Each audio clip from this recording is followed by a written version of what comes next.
요한일서 3장 7절로 우리 10절까지 같이 합독해 보겠습니다. 자녀들아, 아무도 너희를 미혹하지 못하게 하라.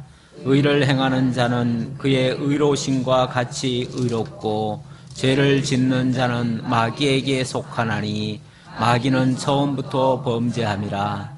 하나님의 아들이 나타나신 것은 마귀의 일을 멸하려 하심이라.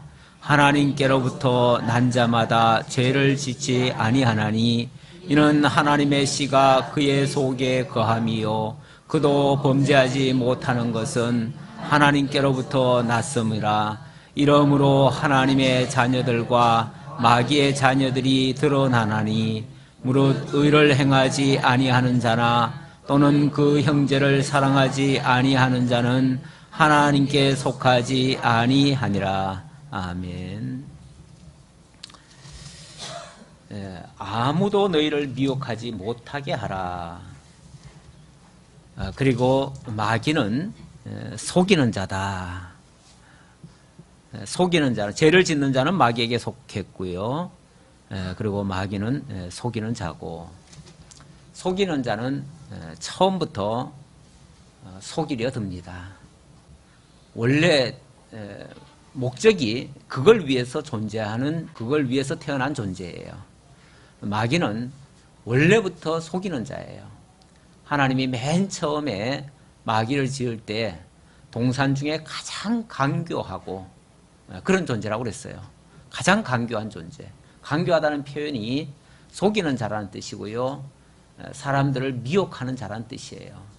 그래서 마귀는 끊임없이 처음 지어질 때부터 지금까지 앞으로도 계속해서 속이는 일을 할 거예요. 원래 그 일을 하라고 만들어냈으니까. 하나님이 악한 날에 악하게 쓰시려고 만들어냈으니까. 그 역할을 하는 것이 마귀의 사명입니다. 문제는 그 마귀가 속이는 그 자체가 문제가 아니라 그 속이는 마귀에게 속는 자가 바본 거죠. 그걸 뻔히 알면서 속으면은 그보다 더 바보는 없지요. 그런데 지금까지 온 인류가 속아왔습니다. 속아왔어요. 지금 우리가 예수를 믿는데 믿음 안에서도 많이 속고 있어요. 오늘도 속고 있을지 몰라요. 어떻게 하면 속게 되는가? 우리가 말씀에 거하지 아니하면 날마다 속을 수 있어요. 마귀는 세상 사람들이 좋아하는 거, 본능이 좋아하는 거, 그런 걸로 계속해서 부추기고 하라고 장려하고 독려하고 그걸 위해 살라고 우리를 꼬시고 있어요. 계속 미혹하고 있어요. 우리가 정신을 차리지 않는다면, 우리가 말씀을 모른다면, 우리가 성령의 인도를 받지 아니한다면, 결정적으로는 우리가 하나님께 속해 있지 않다면, 그렇다면 누구나 할 것 없이 예외 없이 속을 수밖에 없다. 이 말씀을 강조하고 있습니다.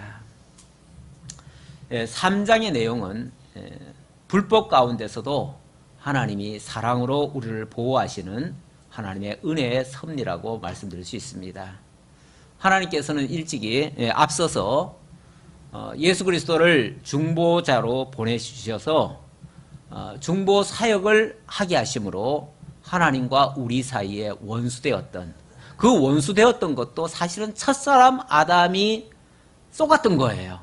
속아가지고 범죄에 빠졌었고 그 죄의 영향이 그의 후손들에게 계속 입혀져 와서 그 영향을 받은 온 인류가 지금까지 많이 속아왔었어요. 그 문제를 그리스도께서 해결하시려고 이 땅에 오셨고 그 죄 문제를 몽땅 다 짊어지시고 그리고 십자가에 못 박혀 죽으심으로, 그건 대속의 제물이었죠. 우리의 죄를 구약에 보면은 짐승에게 전가를 시킵니다. 죄인이 의로운 짐승에게, 죄 없는 짐승에게 자기 죄를 머리에 안수를 합니다. 그러면 죄가 넘어가요.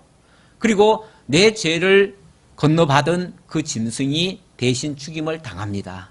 그러면 내 죄가 사라졌다. 이렇게 구약의 예표적으로 보여주었어요. 그게 바로 그리스도께서 우리의 죄를 대신해서 짊어지시고 완전히 떠나주실 것. 그래서 우리에게 있던 모든 죄짐을 완전히 다 없애주실 것. 그걸 가르쳐준 그러한 예표적인 사건이었어요. 그렇게 해서 그리스도께서 그 중보사역을 통해 하나님과 우리 사이에 가로막혔던 그 죄담을 헐으셨고, 이제 하나님과 우리의 사귐이 있게 하시고 진정한 교제가 있게 하셔서 화목을 이루셨습니다. 그리고 그 화목의 결과로 하나님의 영원한 생명과 평강이 우리에게 임하도록 이렇게 역사를 해주셨어요. 그러니 이제 뭐 하라는 겁니까?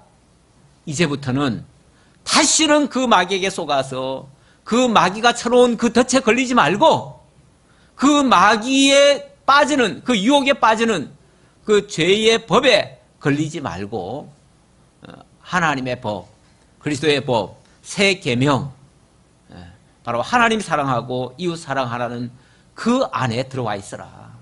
그리고 하나님을 사랑한다면 다시는 그 죄에 빠질 수 없다. 빠지지 않게 된다. 그런 뜻의 표현을 하시는 거예요.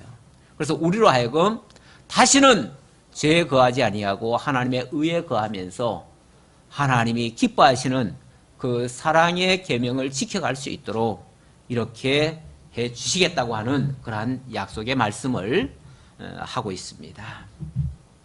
7절로 12절의 말씀을 보니까 여기서는 근본적으로 하나님의 사랑 안에서는 죄를 범할 수 없다라고 하시는 말씀입니다. 이 죄라고 하는 것은 하나님 곁을 얼씬거릴 수가 없어요. 하나님 안에는 죄라고 하는 요소가 있을 수가 없어요. 만약에 죄가 있다면 그거는 하나님께 있는 것이 아니고 하나님 편에 속해 있는 자들이께서 나오는 것이 아니고 마귀에게 속한 자에게서 나오는 현상이에요. 그래서 그 죄를 근본적으로 없애기 위한 그런 방법으로 우리로 하여금 하나님 안에 거하도록 만드신다. 그런 얘기예요. 우리는 쉽게 생각했을 때 아니 그렇게 복잡하게 하지 마시고 간단하게 그 죄의 원흉인 사단의 머리를 다 깨버리면 어떻게 될까요? 그러면 다시는 죄의 요소는 없어지겠죠. 그래서 일부 교단에서는 예수님이 이 땅에 오신 목적이 그 사단을 제거하려고 왔다. 이렇게 가르치기도 합니다.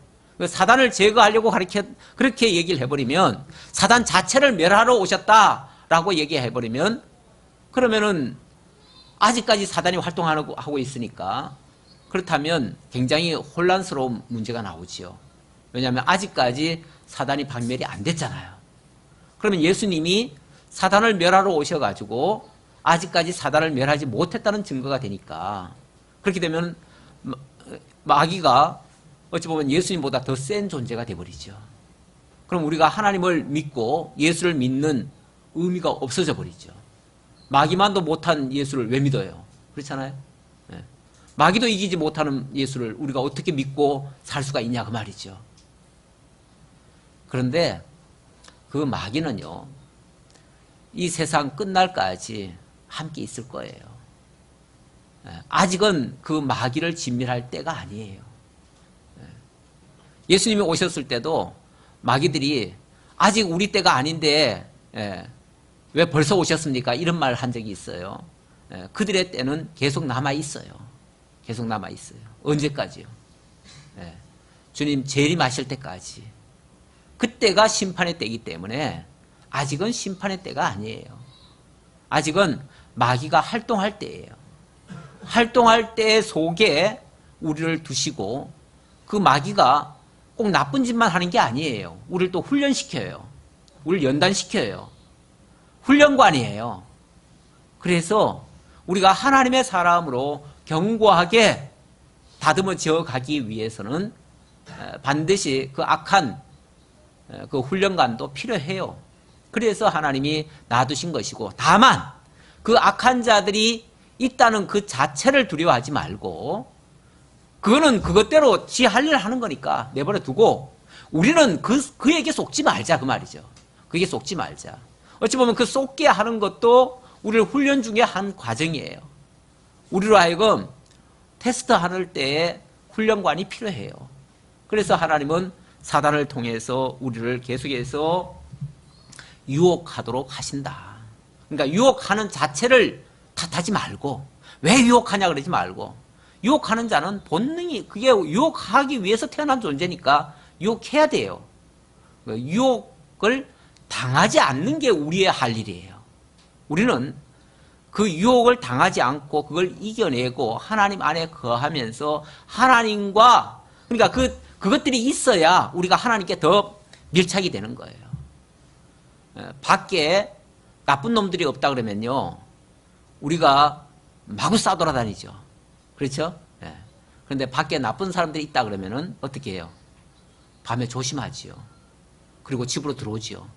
집에 들어와서 가족들과 함께 지내지요. 이것도 필요한 거예요. 네. 밤은 은밀한 일들이 많이 일어나고 어둠의 일들이 많이 일어나고, 그래서 세상이 악하고 이런 것들도 우리에게 경종을 울려주는 큰 계시의 일들입니다. 자녀들아, 아무도 너희를 미혹하지 못하게 하라. 의를 행하는 자는 그의 의로우신과 같이 의롭고 죄를 짓는 자는 마귀에게 속하나니 마귀는 처음부터 범죄함이라. 마귀는 처음부터 범죄함이라. 마귀는 처음부터 범죄한 자입니다.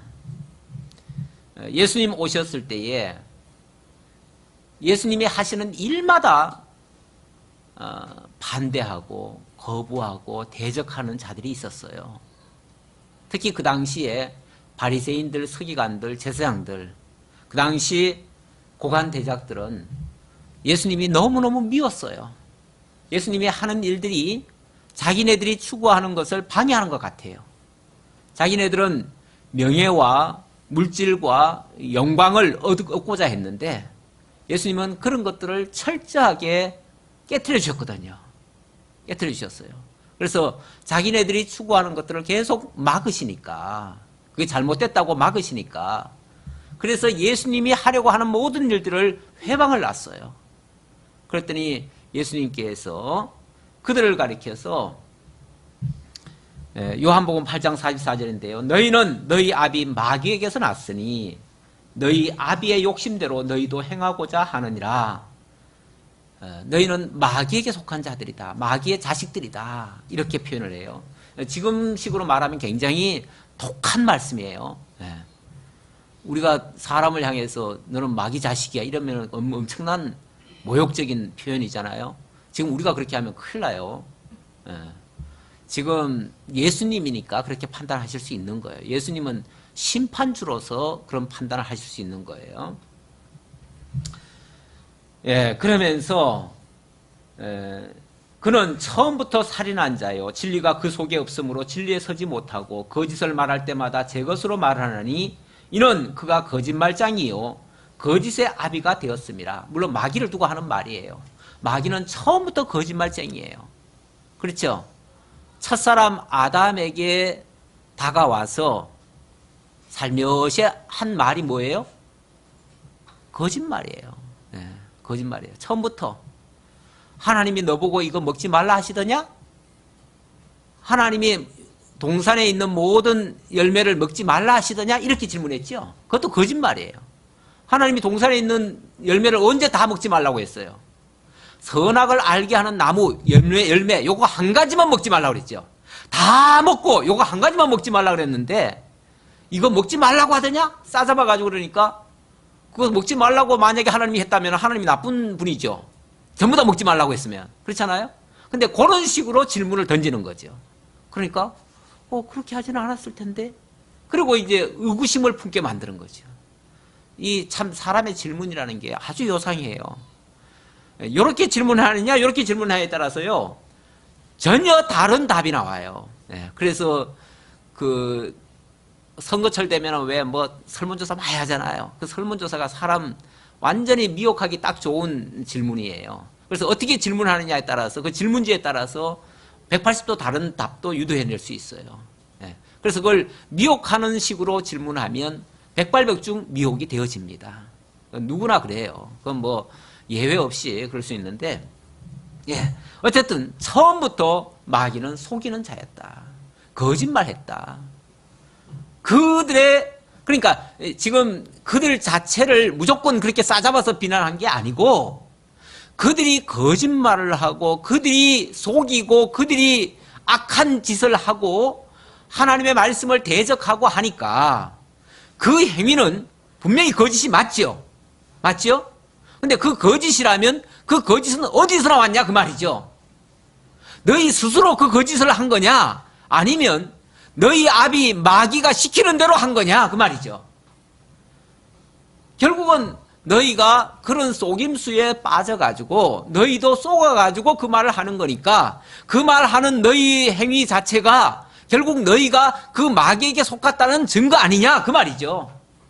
그런 의미에서 이 마귀의 자식들아 이런 식으로 표현을 한 거지요. 예. 그러면서 마귀는 처음부터 속이는 자였다. 그래서 우리도 끊임없이 속이고 있다. 이 말씀을 드리는 겁니다. 예. 그러면서 그 다음 말씀은 하나님의 아들이 나타나신 것은 마귀의 일을 멸하려 하심이라. 하나님의 아들이 나타나신 것은, 하나님의 아들 예수 그리스도가 이 땅에 오신 것은, 그 말이죠. 이 땅에 오신 것은 뭐 하려고요? 마귀의 일을 멸하려 하심이라. 마귀의 일을 멸하려 하신다. 멸하러 오셨다. 그 말이죠. 예. 이 말씀 때문에 많은 사람들이 또 착각, 오해를 좀 하고 있어요. 무슨 오해를 하냐면, 아, 예수님이 오신 것은 마귀를 박멸하러 왔다. 이렇게 생각을 해요. 마귀를 박멸하러 왔다. 마귀를 박멸하러 왔으면, 그럼 예수님이 오셔서 당신의 사역을 다 이루고 가셨으니까 지금쯤은 어떻게 돼야 돼요? 마귀는 없어야지요. 예수님이 박멸했을 거니까. 그럼 없어야지요. 없어야 되는데 지금 현실적으로 마귀가 있어요, 없어요? 있어요. 지금도 세상에 온갖 죄란 죄는 몽땅 다 그 마귀가 지금 시켜가지고 하고 있어요. 그러면은 그 마귀가 예수님에 의해서 박멸이 된 게 아니고 오히려 뭐 된 거예요? 더 장려가 된 꼴이잖아요. 더 활개를 치고 있으니까. 세상이 가면 갈수록요 점점 더 악해지고, 점점 더 악해진다는 말은 마귀가 더 활동이 왕성하다는 얘기예요. 그렇다면 마귀가 박멸이 된 게 아니고 마귀가 지금 왕성하게 활동하고 있다는 뜻이에요. 그렇다면 만약에 예수님이 마귀를 박멸하러 왔다라고 만약에 그대로 인정을 한다면, 그럼 예수님은 실패했다는 얘기가 돼요. 마귀를 결국은 진멸을 못 시킨 거예요. 박멸을 못 시킨 거예요. 그러면은 마귀도 박멸 못 시키는 그 예수를 우리가 어떻게 믿어요? 이런 말이 나올 수가 있죠. 제가 이거는 그렇다는 얘기를 지금 말하는 게 아니고, 예. 만약에 그렇게 알고 있으면 우리가 큰 오해가 될 수 있다는 걸 얘기하는 거예요. 여기 마귀 자체를 박멸하러 왔다가 아니라요, 마귀의 일을 멸하려 하심이라 그랬어요. 마귀의 일을 멸하려 하셨다. 마귀의 일이 뭐예요? 마귀의 일이 속이는 거예요. 속이는 거. 그 속이는 일에 뭐 하게요? 안 속임 당하게 하려 왔다 그 말이죠. 속임 당하지 않게 하려고 오셨다. 그 마귀의 일에 우리가 당하면, 속으면 뭐가 되죠? 우리가 그 마귀의 자식이 되잖아요. 마귀의 종이 될 거 아니에요. 그래서 죄의 종이 되고 죄를 지을 수밖에 없는 존재가 되고 말잖아요. 그리고 죄의 싹은 사망이니까 결국은 사망에 이르고 말 거 아니에요. 그런데 우리로 하여금 그 마귀에게 더 이상 속지 아니하고 그 죄의 종이 되지 아니하고, 죄의 종이 안 되면 뭐가 되죠? 네. 죄의 종 반대말은요, 의의 종이에요. 의의 종. 우리로 하여금 하나님 안에 거하면서 의의 종이 되게 하신다. 그게 예수님이 하시는 일이다 그 말이죠. 마귀 자체를 없애려는 게 아니라 마귀가 하는 짓을 우리 당신의 택한 백성들에게 그 영향을 받지 않도록 막아주시고, 그래서 죄 대신 의에 거하도록 이렇게 역사하신다 그 말이죠. 그렇게 하십니까? 예수님이 그렇게 하셨습니까? 예, 그렇게 하셨어요. 만약 그렇게 하지 않았다면 오늘날 우리가 예수를 믿지 못합니다. 우리가 하나님 안에 거할 수가 없습니다. 그런데 우리가 예수를 그리스도로 고백하고 하나님을 아버지로 부르고 하나님의 말씀을 믿고 듣고 그리고 이렇게 살아간다고 하는 것은 우리가 이제 하나님 안에 들어왔다고 하는 증표예요. 그 마귀의 유혹과 거짓이 그렇게 난무했음에도 불구하고 더 이상 우리가 그의 종이 되지 아니하고 하나님의 종이 되었다고 하는 하나의 증표예요. 예.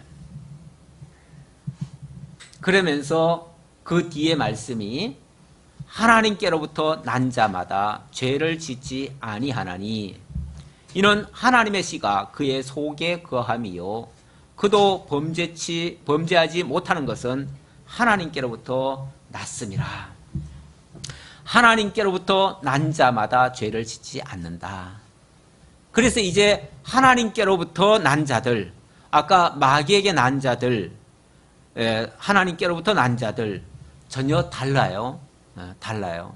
전혀 달라서 이제 하나님께로부터 난 자마다 난 자들은 모두 다 그 말이죠. 하나님께로부터 난 자들은 모두 다 죄를 짓지 아니하나니 이는 하나님의 씨가 그의 속에 거함이요.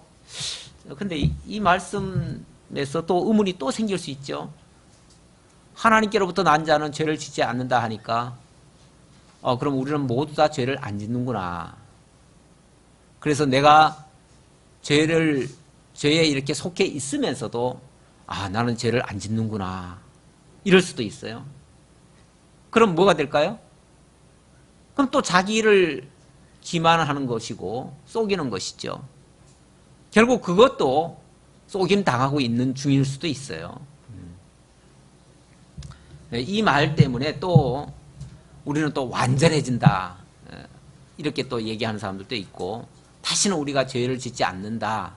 뿐만 아니라 이제 예수 믿고 난 다음에 짓는 죄는 죄가 아니고 그거는 이제 죄가 아니다. 이래가지고 그래서 우리는 이제 하고 싶은 대로 살아도 우리는 더 이상 죄가 아니다. 이렇게 주장하시는 분들이 또 생겼어요. 그러니까 항상 이 말씀을 갖다가 전체 맥락에서 보질 아니하고 전체 문단 속에서 이렇게 이해를 못하고 부분적으로 딱 잘라가지고 한 문장만 가지고 이렇게 설명을 하다 보면 좀 극단적으로 나가는 경우가 있어요. 그걸 너무 그 자체 문자 그대로 인정을 해버리면 그러면 너무 극단으로 나가요. 그렇게 나가는 사람들이 어디로 빠지냐면 또 구원파로 빠져요. 구원파는 그거 봐라. 하나님께로부터 난 자는 이미 깨끗해졌기 때문에 그 깨끗한 영은 어떤 경우에도 죄가 되지 않는다. 무슨 짓을 해도 죄가 되지 않는다. 그러니까 이제부터는 예수 믿었으니까 나는 구원받았으니까 구원받았고 내 영은 깨끗하니까 이제부터 내가 하는 모든 일들은 죄가 아니다. 이렇게 또 규정하는 사람들이 있어요. 그러다 보니까 온갖 못된 짓을 다 하면서도 자기는 죄인이 아니래요. 그렇게 주장하시는 분들이 있는데 그런 자들을 일반적으로 구원파라 그러죠. 구원파. 그래서 그 마귀를 멸하겠다고 막 지금도 막 설치되는 사람들도 있고요. 아까는 그것도 사실은 문제입니다.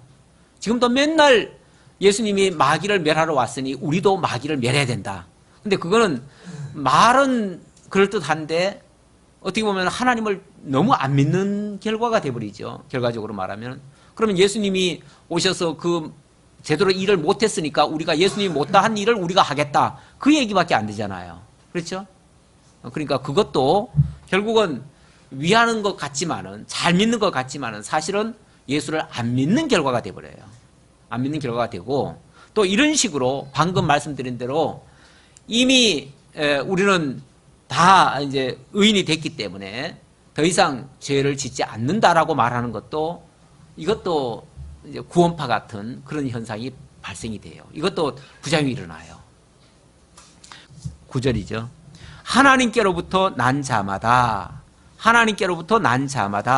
죄를 짓지 아니하나니 이는 하나님의 씨가 그의 속에 거함이요.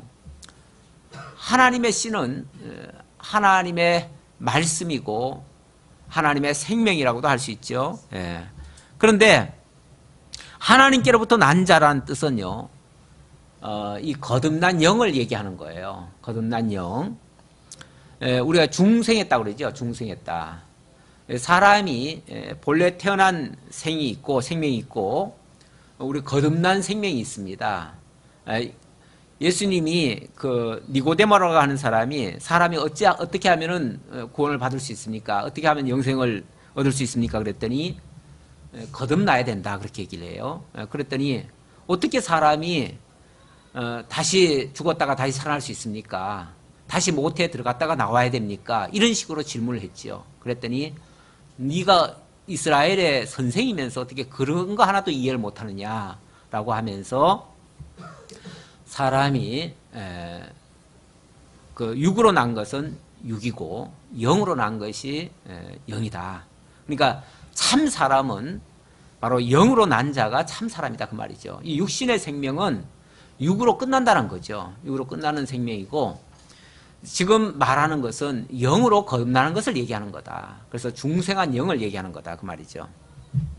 그러면서 중생한 영은 하나님께로 말미암아 거듭났기 때문에 그리고 하나님의 생명이 그 안에 역사하고 하나님의 말씀으로 인도하기 때문에 범죄할 수가 없다 그 말입니다.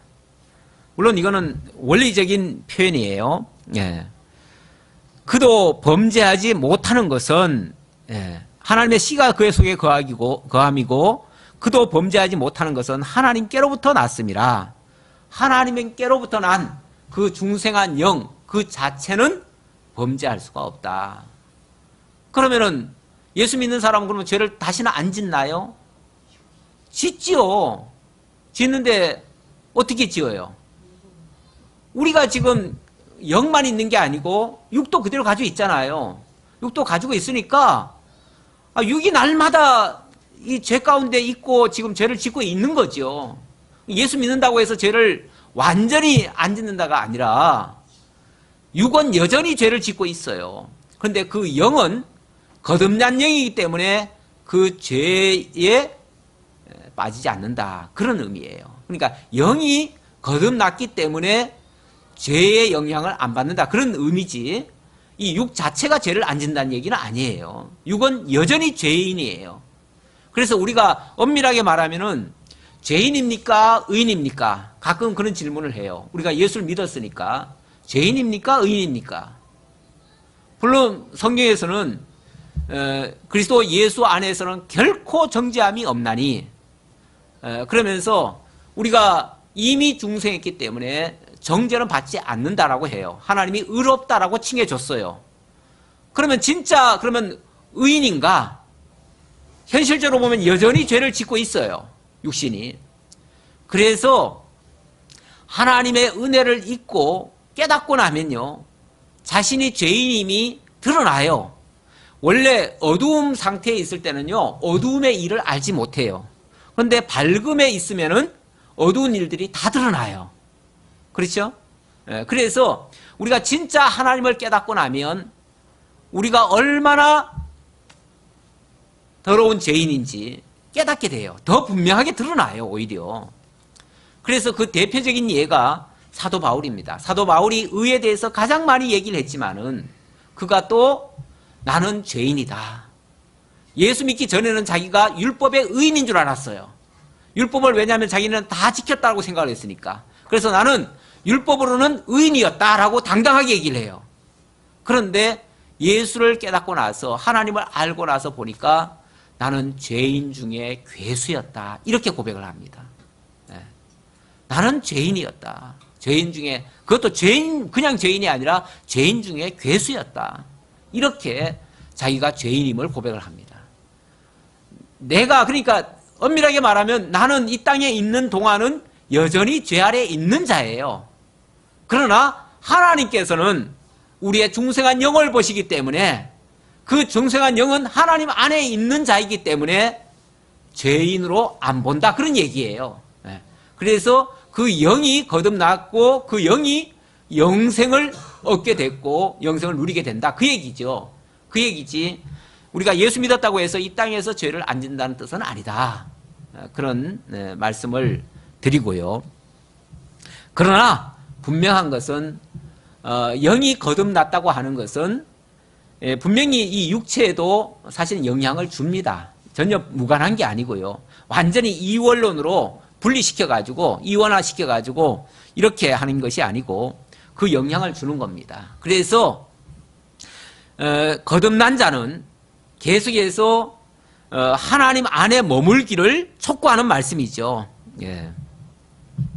그러면서 이러므로 하나님의 자녀들과 마귀의 자녀들이 드러나나니 하나님의 자녀들과 마귀의 자녀들이 극명하게 이 분리가 되어진다, 표가 난다, 그런 얘기죠. 무릇 의를 행하지 아니하는 자나 또는 그 형제를 사랑하지 아니하는 자는 하나님께 속하지 아니하니라. 의를 행하지 않거나 의에 대해서 관심도 전혀 없어요. 의에 대해서 관심이 없다는 것은 하나님의 뜻이 무엇인지 찾지도 않는다는 얘기죠. 하나님의 말씀을 듣지도 않고 하나님의 뜻을 찾지도 않고 하나님의 선이 무엇인지 알지도 못하고 믿지도 않고 그리고 하나님의 성도들과 함께 동행하지도 않고 하나님의 성도들을 사랑하지도 않고 그러면서 나는 의인이다 라고 말한다면 그게 진짜인가요? 그게 거짓말이라는 거죠. 그렇다면 그렇게 만약에 전혀 그렇게 하지 아니하면서 그렇게 한다면 그거는 지금 마귀에게 지금 쏟고 있다, 그런 얘기예요. 오히려 마귀가 예수님에게 나와가지고 그 예수님이 사람을 이 세상에 있는 모든 죄인들을 대표해서 마귀에게 시험을 받으십니다. 예수님이 처음 와서 첫 번째 한 일이 마귀에게 시험 받으러 광야로 나가신 거예요. 나가셨을 때 그때 마귀가 한 말이 있습니다. 뭐라고 그러냐면 네가 하나님의 아들이거든, 이렇게 얘기합니다. 네가 하나님의 아들이거든. 네가 하나님의 아들이라고? 네가 하나님의 아들이라면 이렇게 해봐라, 저렇게 해봐라. 네가 이렇게 해도 하나님의 아들이니까 너 봐줄 거 아니냐? 저 높은 데서 뛰어내려도 하나님이 천사들 보내가지고 이렇게 받쳐줄 거 아니냐? 네가 하나님의 아들이거든, 이렇게 해봐라. 이런 유혹, 이 고단수의 유혹입니다. 이거는 뭐 그냥 죄를 지으라는 말이 아니에요. 네가 하나님의 아들이라니까 돌로 떡도 해먹어봐. 저 높은 데서 뛰어내려봐. 그러면 이 모든 영광 다 너에게 줄 거야. 이런 식으로 아주 고단수로 유혹을 합니다. 물론 예수님은 우리가 받아야 될 그 유혹을 당신이 대신 받아주심으로 내가 이렇게 이겼노라 하는 것을 보여주신 거죠. 보여주시느라고 뭐 어찌 보면 우리보다도 훨씬 더 강력한 테스트를 하나님이 다 받아주신 거예요. 대신 받아주신 거예요. 그러면서 우리 보고 내가 이런 유혹을 다 이겨냈다, 너희들도 이겨낼 수 있다라는 걸 보여준 거죠. 본보기로 보여주신 거죠. 그런데 마귀는 끊임없이 너 하나님의 자녀잖아, 너 예수 믿잖아, 그러니까 예수 믿으니까 이런 일을 해도 괜찮아, 이래도 괜찮아, 이러고 있는 거죠. 이것도 고단수의 유혹이에요. 고단수의 유혹. 그러면서 의인은 행하지 않는다는 거죠. 그리고 형제를 사랑하지 않는다는 거죠. 그러면서도 자기는 하나님께 속했다라고 생각하는 자가 있다면 그것도 쏟고 있는 거다, 그런 얘기예요. 우리는 서로 사랑할지니 이는 너희가 처음부터 들은 소식이라. 가인같이 하지 말라. 서로 사랑하라, 서로 사랑하라. 이게 이제 새 계명의 핵심 요소 아닙니까? 새 계명이 뭐예요? 내가 너희를 사랑한 것 같이 너희도 사랑하라. 하나님을 사랑하고, 구약의 율법이 그 십계명이 무슨 내용입니까? 라고 제자들이 물으니까 예수님이 답변한 말씀입니다. 하나님을 사랑하고 내 이웃을 내 몸과 같이 사랑하라.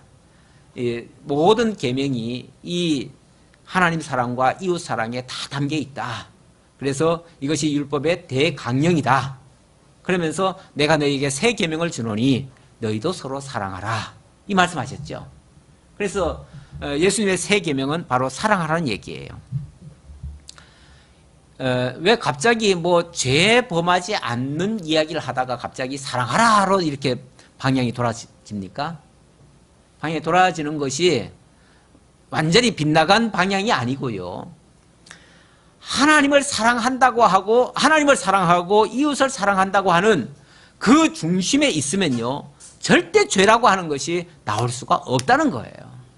모든 죄라고 하는 거는 사실 하나님 사랑하지 않을 때 우상 섬기고 하나님 대신 다른 거 만들어 놓고 다른 걸 섬기죠.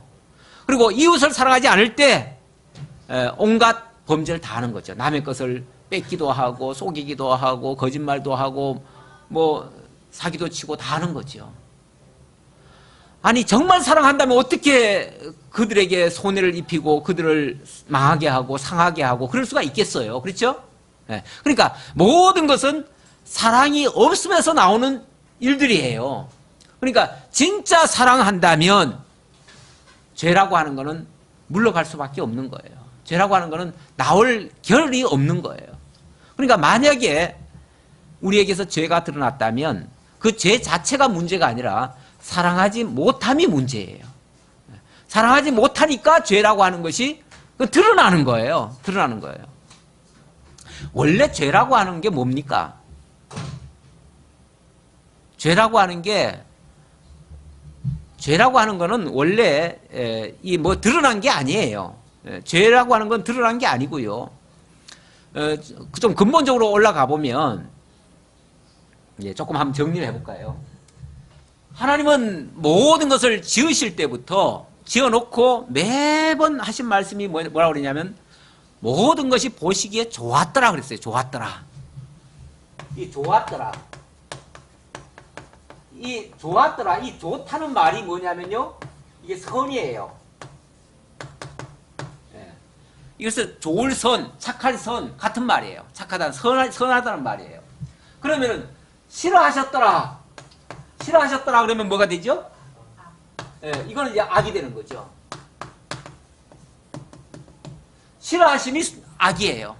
하나님 싫어하는 거, 하나님 싫어하는 거를 만약에 우리가 좋아하면요. 우리가 좋아하는 마음 상태죠. 우리 심령 상태죠. 하나님이 좋아하는 거를 우리가 싫어하고, 만약에 하나님이 좋아하는 거를 우리가 싫어하고, 또 하나님이 싫어하는 거를 우리가 좋아하면 요걸 가지고 뭐라 그러냐면 죄라고 그래요. 이걸 죄라고 그래요. 죄라고 하는 거를, 그러니까 이거는 아직까지 이 마음 상태예요. 이게 뭐 드러난 게 아니에요. 첫사람 아담에게 하나님이 동산의 모든 것을 다 좋게 만들어 놓으셨잖아요. 그리고 보시기에 좋았다. 내가 좋아하는 거 이거 너희들이 마음껏 다 먹어라. 그런데 선악을 알게 하는 나무 열매, 선악을 알게 하는 거는 네가 선악을 아는 거는 내가 싫다. 그러니까 선악을 알게 하는 나무의 열매 요거는 먹지 말아라 그랬어요. 그건 하나님이 싫다는 거예요. 싫다 하는데, 그런데 다른 거 다 먹으라 하는 거는 내버려 두고 요거는 하지 말아라 하는 것만 먹었잖아요. 그러니까 뭐가 돼요? 그걸 좋아하게 됐죠? 그 좋아하게 된 거는 속이는 자 때문에 이걸 좋아하게 된 거예요. 속이는 자가 왔어요. 속이는 자가 이걸 딱 속이니까 이거 괜찮겠는데 이걸 먹으면은 정말 지혜롭고 아주 하나님처럼 될 것 같은 착각이 든 거예요. 그러니까 그럼 나도 하나님 돼야지. 왜냐면 이걸 먹으면 하나님 같이 된다 그랬거든요. 마귀가 싹 와가지고 너 이거 먹으면은 이거 하나님 같이 되리라 이렇게 얘기를 했어요. 그러니까 나도 그럼 하나님 같이 돼야지. 이런 이제 자기 생각이 들어버렸어요. 그 생각이 든 게, 그러니까 마귀에게 쏘아가지고 들어온 생각, 그 자체가 죄예요. 죄인데 여기까지는 죄를 가지고 있다고 해가지고 죄가 다 드러난 건 아니잖아요. 그렇죠? 요 죄를 드디어 이제 따먹어요. 따먹으면 그게 이제 범죄가 되는 거죠. 죄를 범한다. 그래서 범죄가 되는 거죠. 요게 우리가 흔히 말하는 이 세상에 나오는 모든 죄들이에요. 예. 요건 이제 범죄라고 그래요. 예. 성경에서는 이걸 범죄라고 하는데, 이 범죄라고 하는 거는 하나님을 사랑하지 않거나 하나님의 뜻을 알지 못하거나 하나님의 말씀이 없어지면 이런 현상으로 나타나요. 네, 나타나는 거지. 이건 우리가 결과물이에요.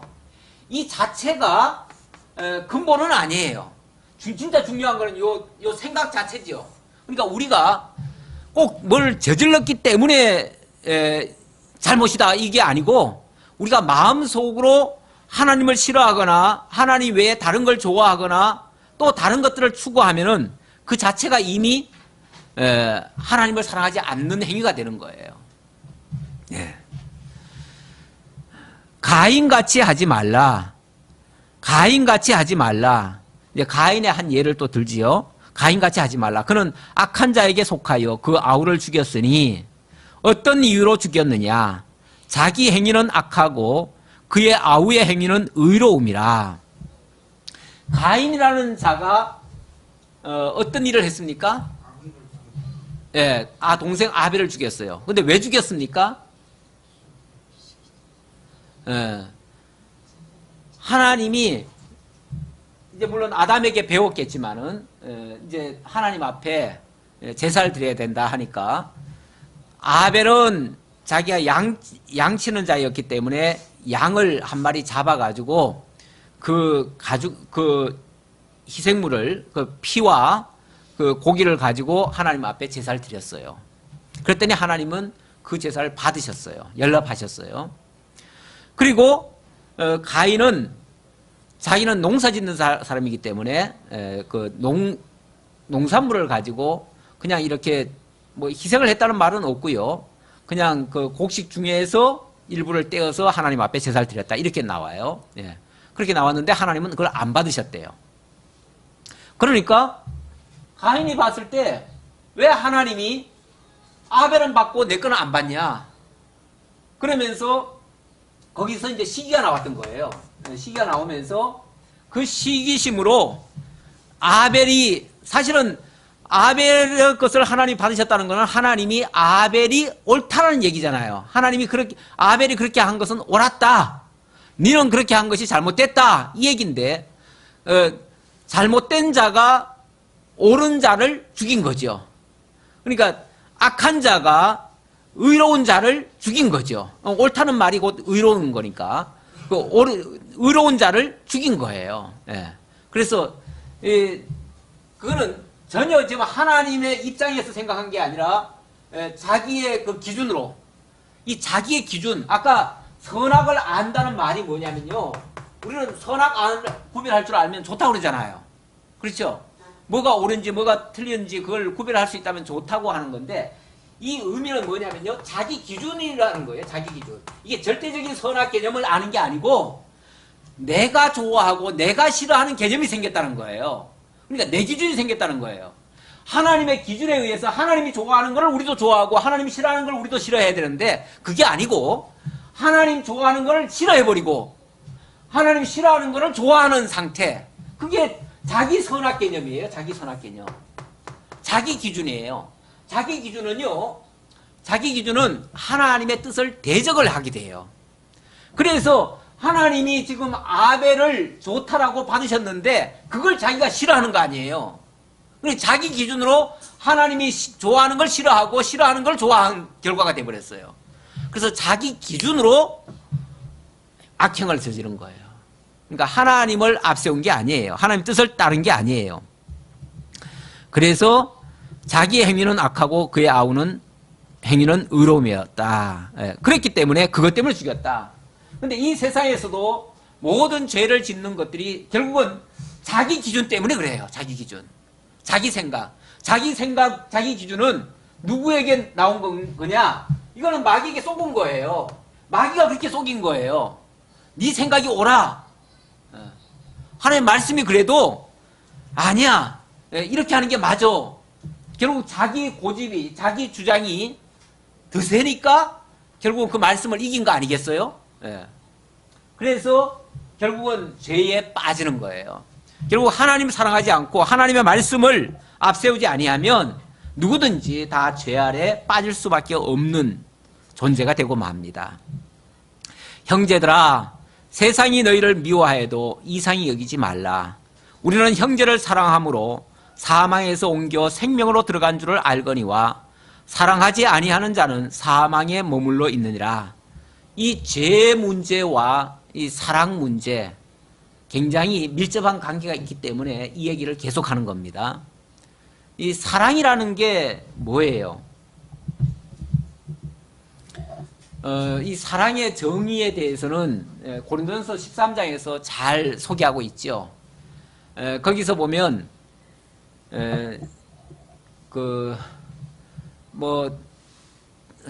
고린도전서 13장 한번 잠깐 보면서 얘기합시다. 고린도전서 13장.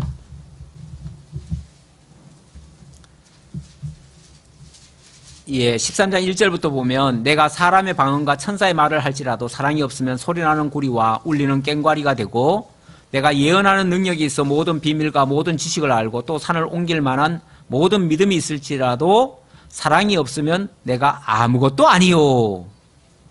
사랑이 없으면 이 세상 모든 것들도 다 무익하다. 소용이 없다. 그 얘기를 했습니다. 결국 사랑 없이 하는 모든 일들은 이거는 문제라는 거죠. 그 사랑은 원래 근원적으로 하나님은 사랑이시라. 요한 1서에서는 하나님 자체를 가리켜서 사랑이시라 그랬어요.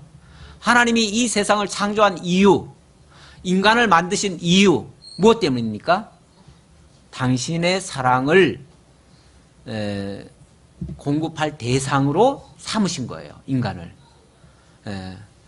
당신이 사랑이 있는데 사랑 덩어리인데 쉽게 말하면은 그 사랑이라고 하는 거는 그냥 간직만 하면 되는 게 아니에요. 그거는 그 대상이 있어야 그 사랑을 할 수가 있어요.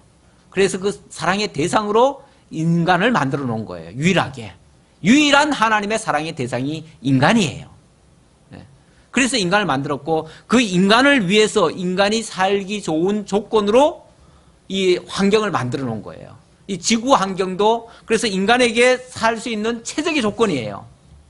지금 온갖 기술이 많이 발달하고 우주까지 막 이렇게 개척해가지고 우주 속에서도 어마어마한 것들을 많이 발견했지만 이렇게 인간이 살 수 있는 이렇게 최적의 조건은 아직까지 어디서도 찾을 수가 없어요. 그 광활한 우주 속에서 이렇게 좋은 환경은 여기밖에 없습니다. 그러니까 나머지들은 하나님의 그 영광의 위대함, 그걸 보여주려는 거지 다른 것이 없어요. 그리고 오직 하나님이 당신의 사랑하는 대상을 위해서 이 지구도 만들어서 이렇게 지금 살게 해주고 있어요. 그래서 우리가 그 사랑의 하나님을 알지 못하고 그 사랑하시는 하나님의 섭리를 이해하지 못하면 우리가 이 땅에서 그 무엇을 이뤄낸다고 한들 다 의미 없다 그 얘기예요. 의미 없다, 소용없다. 하나님도 결국은 당신이 사랑하고 싶어가지고 인간을 만들어 놓고 그 인간을 그 죄 가운데서도 다 건져내시고 사랑으로 다 씻어주고 용서해주고 그리고 당신의 백성으로 삼아주셨는데 자녀로 삼아주셨는데 다른 것이 무슨 필요가 있냐 그 말이죠. 그래서 사랑이 없이 하는 모든 일들은 아무것도 아니요. 또 내가 내게 있는 것으로 구제하고 또 내 몸을 불사르게 내어줄지라도 사랑이 없으면 내게 아무 유익이 없느니라. 아무것도 아니고 아무 유익도 없고 다 소용없다 그 말이죠. 그래서 사랑만큼 중요한 것은 없어요. 그런데 그 사랑이 하나님의 사랑이 우리가 깨달아지고 믿어져서 우리도 사랑하게 되어진다면 어떻게 현상이 나타나야 돼요? 4절에 보니까 사랑은 오래 참고 사랑은 온유하며 시기하지 아니하며 자랑하지 아니하며 교만하지 아니하며 무례히 행하지 아니하며 자기의 유혹을 구하지 아니하며 성내지 아니하며 악한 것을 생각지 아니하며 불의를 기뻐하지 아니하며 진리와 함께 기뻐하고 여기서부터는 긍정적으로 돌아섭니다. 아까는 부정적인 얘기를 쭉 했지요. 진리와 함께 기뻐하며 모든 것을 참으며 모든 것을 믿으며 모든 것을 바라며 모든 것을 견디느니라. 참음에서부터 출발해서 견디는 데까지 그 과정에서 진리와 함께 기뻐하고 모든 것을 믿고 바라고 믿음, 소망, 사랑. 이게 나중에 마지막 결론에 가보면 13절에 그 말 나오지요. 그런즉 믿음, 소망, 사랑. 지금 조금 전에 말한 게 그거예요. 믿음, 소망, 사랑을 얘기한 거예요. 그 믿음, 소망, 사랑. 그 사랑의 기초에서 믿고 소망하고 그 말이에요. 그러면서 이 세 가지는 항상 있을 것인데 그 중에 제일은 사랑이라. 이 모든 것이 그러니까 믿음, 소망, 사랑이라고 하는 것으로 우리에게 나타나는 건데 끝까지 남는 것은 사랑뿐이다. 이제 그 얘기예요. 사랑뿐이다. 이걸 위해서 하나님이 이 모든 역사를 지금 우리에게 해가고 계신다. 그런데 이 악한 자들은 이걸 못하게 해요. 이걸 못하게. 이 사랑을 못하게. 그래서 자꾸 다른 걸로 유혹을 하고 미워하게 만들고 시기하게 만들고 싸우게 만들고 그래서 범죄로 나타나는데 진짜 하나님 안에 있다면 결론적으로 말하면 그 얘기예요. 진짜 하나님 안에 있다면 하나님이 좋아하는 걸 할 수밖에 없고요. 하나님이 뜻이 무엇인지 알게 되고요. 하나님 기뻐하는 게 이거니까 선한 거니까 그거 할 수밖에 없고 그 안에 있는 자는 멀어지게 된다 그 말이죠. 우리가 기본적으로 하나님을 향하면 선 쪽으로 가는 거예요. 그런데 하나님께로부터 멀어지는 만큼 이 아까운 데로 들어가는 거예요. 그렇죠? 그러니까 우리가 선에 속하냐 악에 속하냐는 거는 우리가 하나님께로 얼마만큼 가느냐 얼마만큼 하나님께로부터 멀어지느냐 어쩌면 여기에 달려 있어요. 여기에 달려 있기 때문에 그래서 하나님 안에 거하기를 지금 요구하는 것이고 하나님께로부터 멀어지면 마귀에게 속을 수밖에 없다는 것을 지금 강조하는 표현이에요. 오늘 여기까지 하도록 하겠습니다. 기도하겠습니다. 아버지 하나님 감사합니다. 우리로 하여금 하나님께 속한 자가 되어서 하나님의 선한 뜻을 분별하고 하나님이 기뻐하시는 일만을 하고 하나님의 의의 종이 되게 하시려고 우리를 사단에게서부터 보호하시고 그 불법에서부터 우리를 사랑으로 인도해 주시는 하나님이신 것을 다시 한번 깨달았습니다. 우리가 하나님께서 구원하지 않았다면 여전히 죄 가운데 머물며 죄에게 속아서 범죄만 하고 살 존재들인데 이제 하나님 안에서 의의 종이 될 수 있도록 인도해 주셔서 너무나 감사합니다. 영원한 생명까지 얻게 해주셔서 이제부터 우리가 받은 하나님의 그 사랑을 이제 형제를 사랑하고 이웃을 사랑하는 데까지 나타낼 수 있는 그래서 우리가 하나님께 속한 자임을 드러낼 수 있는 우리 성리로교회 성도들 다 될 수 있도록 함께해 주옵소서. 감사드렸고 예수님의 이름으로 기도하옵나이다. 아멘.